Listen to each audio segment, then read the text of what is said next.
கீரை பொரியல் எப்படி பண்ணணுன்றதை பார்க்க போகிறோம். பொன்னாங்கண்ணி கீரை சாப்பிட்றதால நம்ம கண்களுக்கு ரொம்ப நல்லது.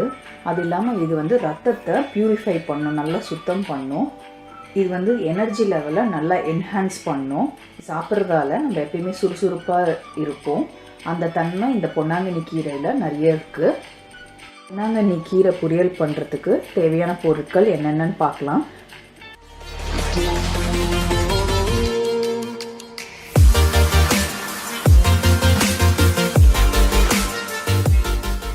ஒரு கட்டு கீரை எடுத்து நல்லா வாஷ் பண்ணி வச்சுருக்கேன். பொன்னாங்கண்ணி கீரையை நல்லா சின்ன சின்னதாக கட் பண்ணி வச்சுருக்கேன். தேங்காய் 3 டேபிள் ஸ்பூன் எடுத்திருக்கேன். இது துருவின தேங்காய்.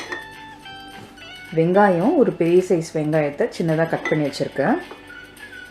தாளிக்கிறதுக்கு 1/4 ஸ்பூன் கடுகு, 1/4 ஸ்பூன் உளுத்தம் பருப்பு, 5 காஞ்ச மிளகா எடுத்திருக்கேன்.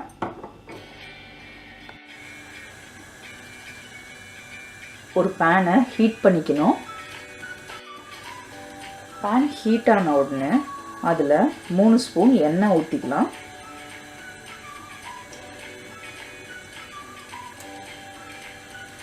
எண்ணெய் காஞ்ச உடனே கடுகு உளுத்தம் பருப்பு போட்டுடலாம்.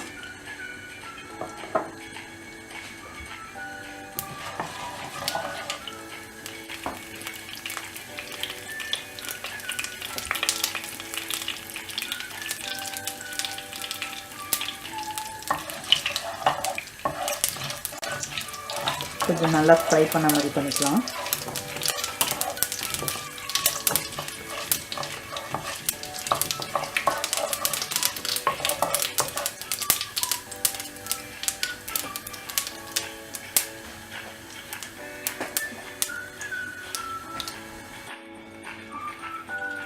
இப்போது காஞ்ச மிளகா ஆட் பண்ணிவிட்டு இதை எண்ணெயில் ஃப்ரை பண்ணிக்கலாம்.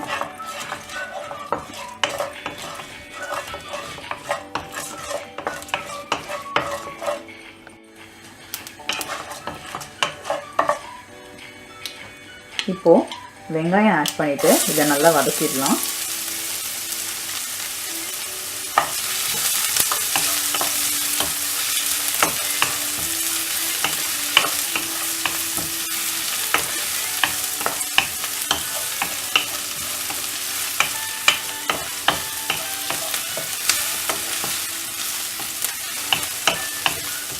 வெங்காயம் நல்லா வதங்கின உடனே இப்போது கீரை ஆட் பண்ணிடலாம்.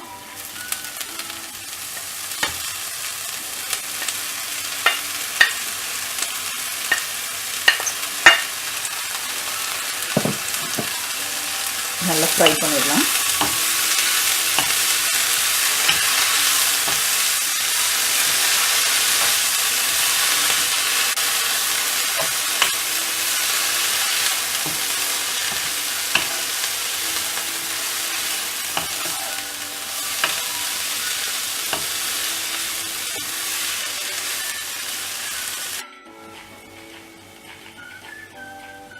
இப்போது தேவையான அளவு உப்பு போட்டுடலாம். உப்பு போட்டுட்டு இந்த கீரையை நல்லா கலரி விட்டுடலாம்.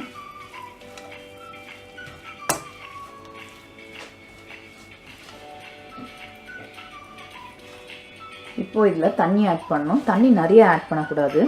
சும்மா ஒரு கரண்டி அளவு தண்ணி ஆட் பண்ணுறேன்.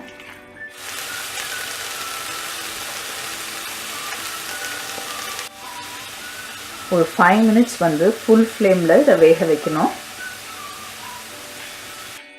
இப்போ பார்த்தீங்கன்னா கீரை நல்லா வெந்துடுச்சு. இப்போது தேங்காய் ஆட் பண்ணிடலாம்.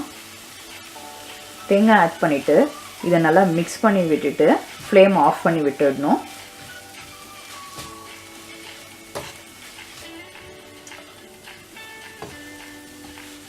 பார்த்தீங்கன்னா கீரை எவ்வளோ க்ரீனிஷாக இருக்குது பாருங்கள். இதுவே நீங்கள் குக்கரில் பண்ணிங்கன்னா அந்த கீரை ரொம்ப ப்ரௌன் கலரில் ஆகிடும்.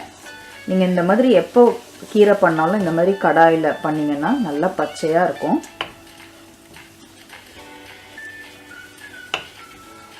பாருங்கள், ரொம்ப ஹெல்த்தியான பொன்னாங்கண்ணி கீரை பொரியல் ரெடி ஆயிடுச்சு. இப்போ இதை எடுத்து சர்வ் பண்ணிடலாம்.